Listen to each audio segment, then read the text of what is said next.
Star Wars has had a lot of video games in its day. As a matter of fact, there's been at least one Star Wars game released every single year since 1991. Now that's a lot of video games, but not every game that's announced ends up on store shelves, especially when it comes to Star Wars. And for whatever reason, it always seems like it's the most interesting ones that don't make it. Like, how does Super Bombad Racer make it through, and yet 1313 gets thrown out the window? What's up with that, Disney? So I figured that today we could look back and talk about the Star Wars games that should not have been canceled.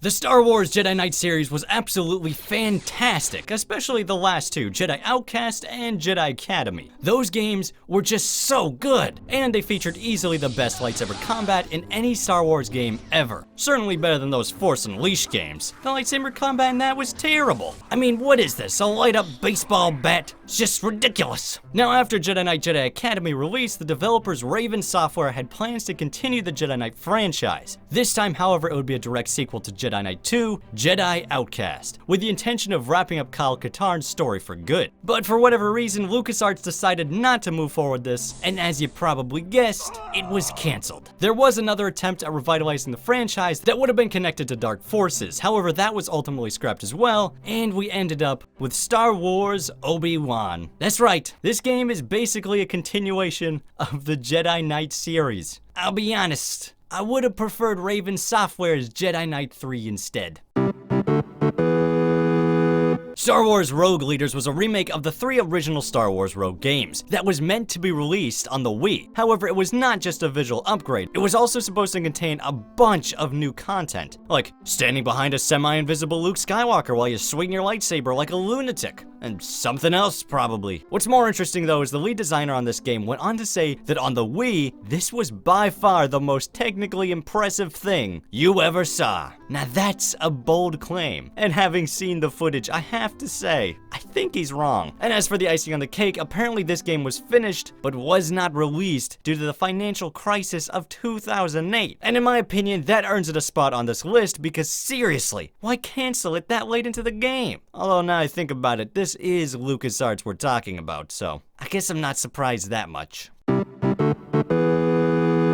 Star Wars Republic Commando was a fantastic game, filled with epic squad-based combat that arguably has not been matched in any game since. And personally, I've been wishing for a sequel ever since it came out. And the truth is, there was supposed to be one. Even before Republic Commando was released, the LucasArts team had begun thinking about ideas for their future game. One thing they knew for sure was it'd be called Imperial Commando and set during the reign of the Galactic Empire, with one possibility being that you'd play as an Imperial soldier who defects to join the rebellion. And the other possibility is that you're hunting down Jedi to execute Order 66. Unfortunately, this game was ultimately canceled before it had made it that far into production. And the reason for its cancellation was because LucasArts decided to reboot itself, which as far as I can tell essentially meant firing most of its staff to replace them with new people.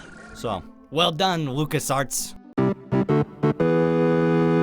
Darth Maul is easily the coolest character to come out of the prequel trilogy, but the fact that they killed him off in the first movie is just terrible, especially since he was followed up by a Count Dracula ripoff and a cowardly robot. But what is even more disappointing is learning that there was almost a Darth Maul game, developed by Red Fly Studios. However, it was ultimately canceled because George Lucas seems incapable of making concrete decisions, as he constantly would change things such as, instead of it being a young Darth Maul, it should be his son. I mean, I guess that's cool. Actually, Darth Maul's kid sounds kinda dumb, but either way, the game still looked pretty cool. Oh, also, I should probably mention there was the whole Disney buyout thing that kinda ruined any chances this game had. So, good job, Disney. You did it again.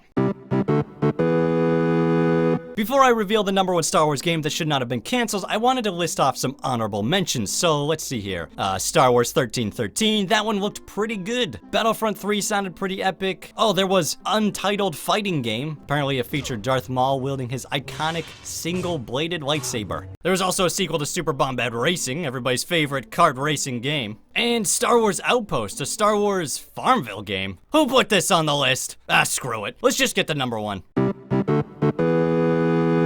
Star Wars Knights of the Old Republic is easily the best Star Wars game ever made. You can disagree with me if you want, but you would be wrong. Also, the second one was pretty good too. A bit buggy, but pretty good. So as you might imagine, when you have 2 smash hits as this, the only logical next step would be to make a 3rd one. And that is what they certainly tried to do. Twice. That's right, it appears there have actually been 2 attempts to get KOTOR 3 in motion. One of those attempts was by BioWare, who had apparently made quite a bit of progress into the game before it was cancelled due to financial troubles from LucasArts. Aside from that, there really isn't a whole lot known about this game other than some concept art that's been released. That one says Coruscant, so I guess that's interesting. Now, the other time KOTOR 3 was in development was at Obsidian, and in this case we know a lot about the story, but very little about its production. Apparently the game would have centered around a protagonist who had went in search of Revan in the outskirts of the galaxy, only to discover the lost Sith Empire was alive and well. And from there, the main story would have revolved around your main character navigating through this evil empire. Despite all this information on the story though, it's likely that Obsidian hadn't made it very far into production before it was ultimately scrapped, which is honestly too bad because it sounds pretty interesting. In the end, what we did get was the MMO Star Wars The Old Republic, and while I did enjoy the game, it certainly wasn't the follow-up to the KOTOR franchise that BioWare was promising us. What it really was just another World of Warcraft ripoff, which is a shame because not only did this game kill the chances of us getting a KOTOR 3, but it also killed off Star Wars Galaxies. So good job, BioWare. I hope you're happy. Alright, if you enjoyed this video, make sure to hit that subscribe button, and I recommend checking out some of my other videos such as The Dragon Age That Ruined Dragon Age, or perhaps the 5 best quests in KOTOR. I will see you there. Goodbye.